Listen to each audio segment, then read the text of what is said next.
গুপ্ত তোমরা পারবেন বলতে? দুই অক্ষরের ছোট্ট শব্দ গুপ্ত। সংসদে গুপ্ত, দেয়ালে গুপ্ত, প্রধানমন্ত্রীর মুখেও ছিল গুপ্ত। 5 আগস্ট পরবর্তী বাংলাদেশের রাজনীতিতে হঠাৎ করেই এই শব্দের উত্থান, আবিধানিকভাবে যার অর্থ গোপন কিংবা লুকোনো। আর সেই শব্দই এখন দেশের রাজনৈতিক অঙ্গনের তুমুল আলোচনার কেন্দ্রবিন্দু। গুপ্ত ইস্যুকে কেন্দ্র করে উত্তেজনা ছড়িয়েছে দেশের বিভিন্ন বিশ্ববিদ্যালয় ও শিক্ষা প্রতিষ্ঠানে। ঘটনার সূত্রপাত চট্টগ্রাম সিটি কলেজে। কলেজের দেয়ালের গ্রাফিতিতে লেখা ছিল ছাত্র রাজনীতি ও ছাত্রলীগ মুক্ত ক্যাম্পাস।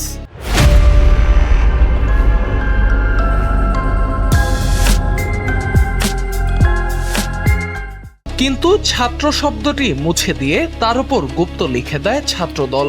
ব্যাস, এই একটি শব্দই যেন বারুদে আগুন ধরিয়ে দেয়। এই গ্রাফিতিকে কেন্দ্র করে দেশজুড়ে নতুন করে মুখোমুখি অবস্থানে ছাত্রদল ও ছাত্র শিবির।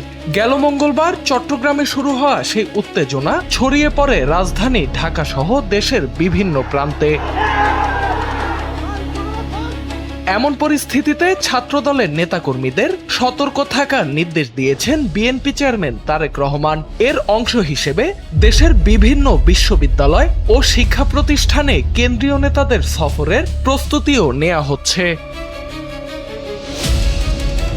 গেল শনিবার রাতে ছাত্রদলের শীর্ষ নেতাদের সঙ্গে বৈঠক করেন তারেক রহমান। আজকের পত্রিকার এক প্রতিবেদনে বলা হয়েছে, ওই বৈঠকে অন্যান্য আলোচনার পাশাপাশি গুপ্ত ইস্যুকে ঘিরে শিক্ষা প্রতিষ্ঠানগুলোর বর্তমান পরিস্থিতি সবচেয়ে বেশি গুরুত্ব পায়। বৈঠক সূত্র জানায়, প্রধানমন্ত্রী স্পষ্টভাবে নির্দেশ দিয়েছেন বর্তমান পরিস্থিতিতে কোনো ধরনের উস্কানিমূলক কর্মকাণ্ডে না জড়াতে, বিশেষ করে গুপ্ত ইস্যুকে কেন্দ্র করে কোনো প্রকার ফাঁদে পা না দেওয়ার ব্যাপারে সতর্ক থাকতে বলা হয়েছে।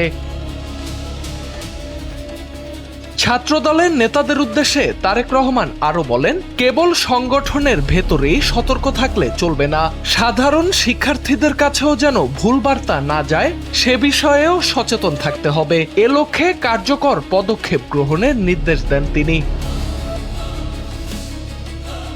এ নির্দেশনার অংশ হিসেবেই দেশের বিভিন্ন বিশ্ববিদ্যালয় ও বড় বড় কলেজগুলোতে সাংগঠনিক সফরের পরিকল্পনা নিয়েছে ছাত্রদল। যদিও সফরের নির্দিষ্ট সময়সূচি এখনো চূড়ান্ত হয়নি, তবে শিগগিরই তা ঘোষণা হতে পারে বলে বিএনপি ও ছাত্রদলের একাধিক সূত্র জানিয়েছে।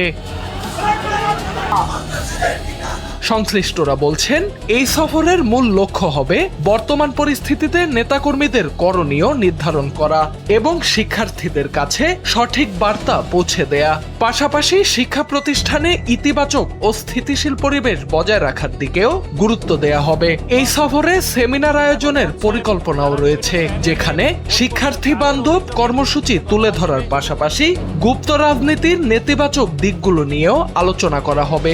শিগগিরই কেন্দ্রীয় কমিটির বৈঠকে বিস্তারিত আলোচনা করে সফরের দিনক্ষণ চূড়ান্ত করা হবে বলে ছাত্রদলের পক্ষ থেকে জানানো হয়েছে।